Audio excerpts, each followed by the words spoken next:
I'm here in Northeast Ohio. I'm honored to be sitting in for the Sage again tonight. And the next story I want to share with you is also from Northeast Ohio. This past Saturday, there was an event that was hosted by Moms for Liberty. You probably know the Moms for Liberty organization. If you're a fan of the Larry Elder Show or of Salem Radio, Salem News Channel, Moms for Liberty is a great organization doing a lot of really wonderful things to kind of help the family and help support the conservative family values that we all champion. So they had an event on Saturday called See You at the Library. And what See You at the Library was, it doesn't belong to Moms for Liberty. It belongs to Brave Books and Kirk Cameron, former Growing Pains guy and just a wonderful, wonderful conservative champion for all things family. And so it was to See You at the Library. And you know what it was? Basically, it was a children's story hour. Let's read to a bunch of kids. What a glorious thing. We'll talk about positive things like courage and bravery and fearlessness and these kinds of things. Well, apparently there are some individuals that don't like those things. And they don't like people reading to children unless they're dressed in drag. So maybe if I and perhaps my fellow quote-unquote celebrity reader, who happens to be the wife of Vivek Ramaswamy, who's going to be Ohio's next governor. Apurva Ramaswamy was the other speaker who was at this event that I was at on Saturday. Apparently, if we had dressed in each other's clothes, maybe it would have been just fine. But because we weren't doing that and we were doing something with Moms for Liberty, there was a problem.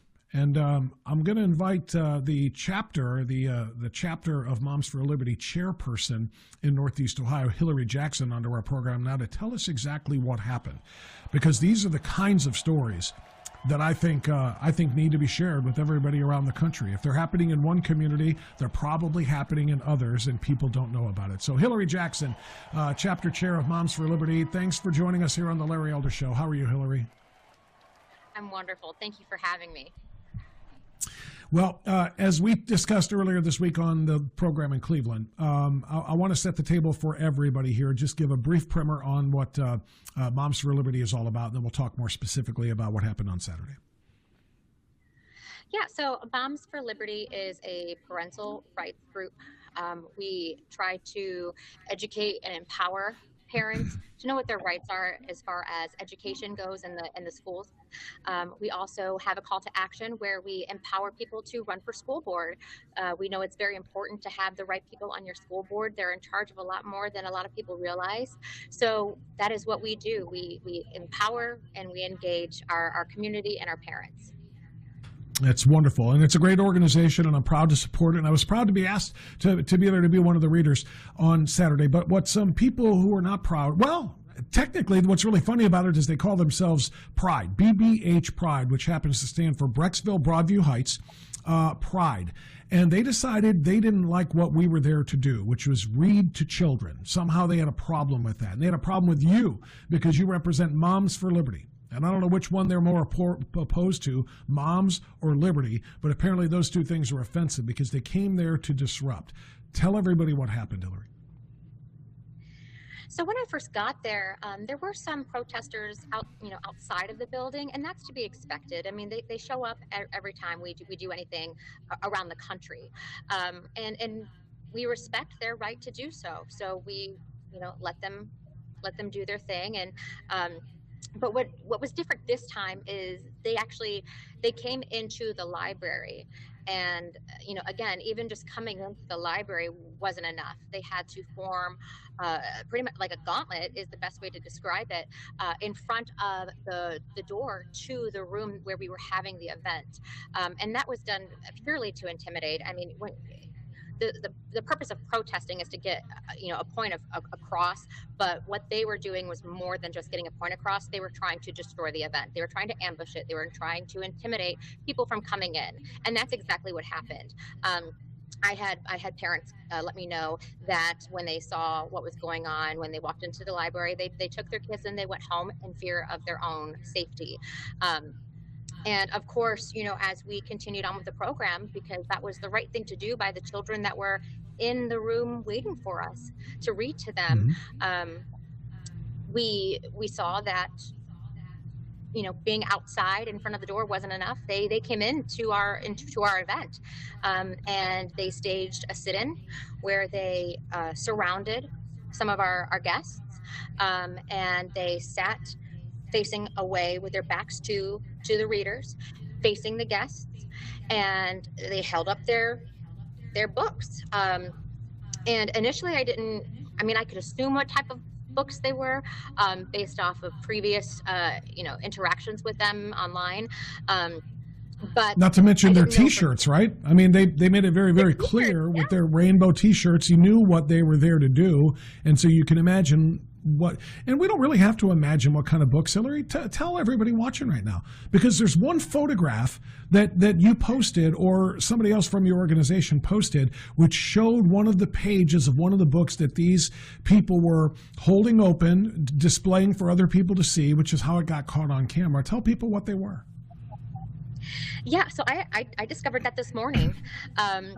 By accident. I was actually the one zooming in because I was doing my best to try to blur faces of the people that just didn't ask for this.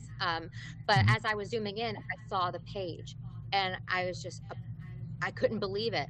And it was two men engaging as politely as I can say in a Monica Lewinsky situation, and it was a cartoon. And I was just appalled that, what part of that has to do with protecting children, which is a part of their mission, apparently, to behave in that manner in front of children that aren't yours. Like, how dare you?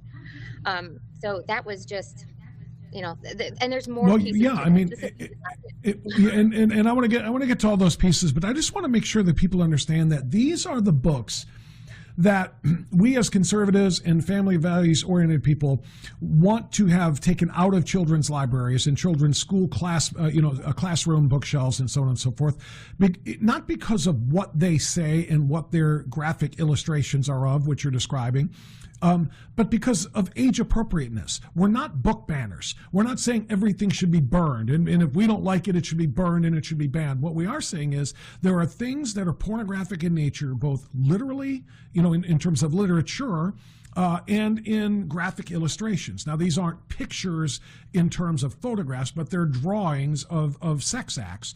And they're just highly inappropriate for kids. And the reason they come to disrupt and to show these things that you're talking about is because they want to say, no, these things are good for kids. How they make that argument, Hilary, I will never understand, but they want kids exposed to all of these things. And if you don't expose children to it, they accuse you, your group, me, Apurva Ramaswamy, and everybody else of somehow being the ones who are endangering children. That's how warped this whole thing is there. And I wanted to get that part out, but continue with the other pieces of this puzzle.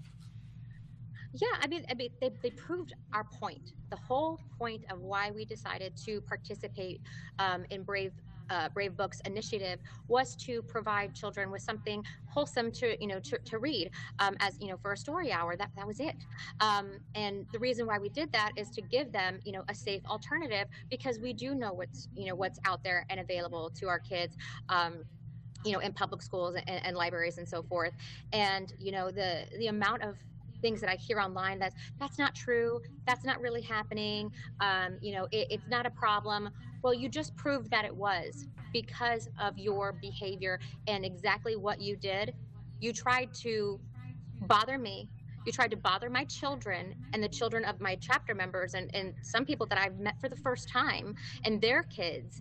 So you did that because you know that it's wrong. Gauntlet. Just to kind of give people an idea what we're talking about here, there was a reserved room for this event, and they created almost like a tunnel of themselves, kind of like that everybody would have to walk through to get into the room. And, kind of disjointed, kind of closed off to the point where people, if they wanted to get through, would have to say, excuse me. And they'll move. They won't deny them access, but they wanted to make them as uncomfortable as possible and then scowl at them as they walked by. And people turned around and left because they didn't want to, like you said, be in an unsafe place. So you had 75 RSVPs for children to come and listen, and you got about 15 that were there because of what they did. So that's the story that happened on Saturday. Now let's fast forward to Tuesday night when you took this up with the city school board. Tell me what happened and tell me what you want and wanted to happen in this situation.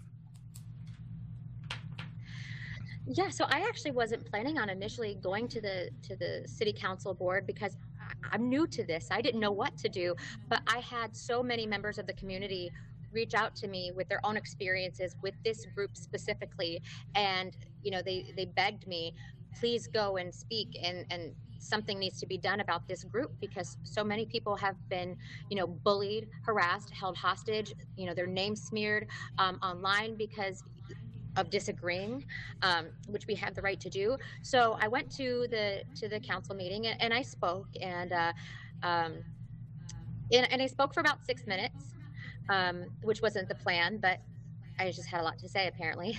And the reception was incredibly warm.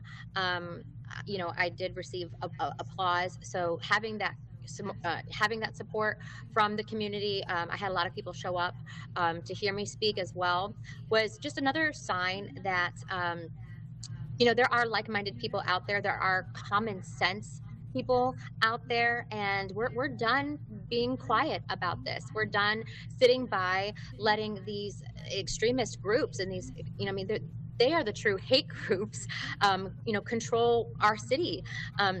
So I asked the city council to come up with, and with the library, it's difficult because it's a county library, but to, make sure that this doesn't happen anywhere else in our city.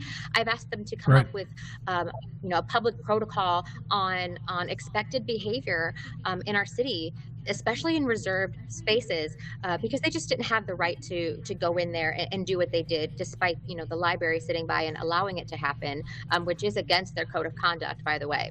And so that's the next thing to tackle is having a nice conversation with the public library system there.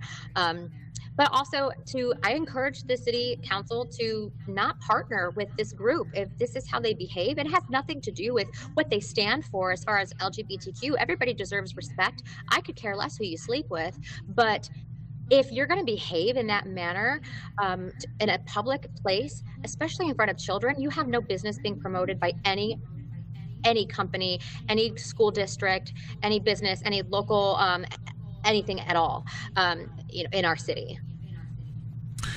So, Hilary, did they give you a sense when you were done? Because I did watch the video and I did hear the applause. Did they give you any sense that, yeah, we agree, we're going to do something about this? And that's the reason I wanted to bring you on here, because we see things like this happen in individual localities and people think, well, it's specific to that locality. That's just one place. But if it's happening in one place, I guarantee you, maybe it isn't getting the publicity, but it's happening in other places too. For example, Loudoun County, Virginia, couple of high school kids, we just found out, males who were in their locker room, and a female walks into the locker room, and they said, what are you doing here? And they questioned why a female was allowed into the locker room. Well, the female thinks she's a male.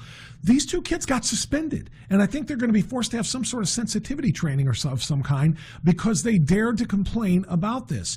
That is what we're talking about here. It is bullying, but it is not the LGBTQ groups that are being bullied. They are doing the bullying, Hilary, and everybody needs to know that.